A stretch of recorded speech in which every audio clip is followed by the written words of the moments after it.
Se vam že cedijo sline? To pa je nepozabno dobro. Tokrat v prvinsko družinsko nekaj lepljivega, a tako zelo slastnega.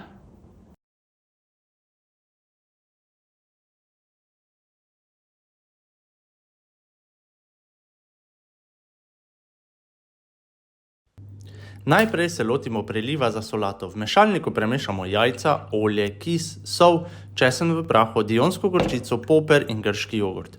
Vse te sestavine bodo ustvarile lažjo verzijo majoneze.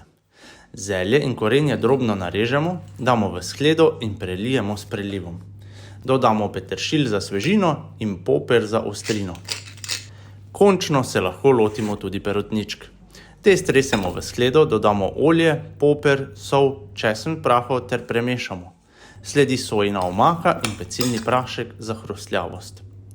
Damo v pečico ali v airfryer za 25 do 30 minut na 210 stopinj. Za pekočo lepljivo omako stopimo maslo, dodamo čili omako, sojino omako, česen v prahu in kajenski poper. Kuhamo 5 minut, da se omaka zgosti. Omako prelijemo čez pečene perutničke in dobro premešamo. Se mi že cedijo sline, pa dober tek!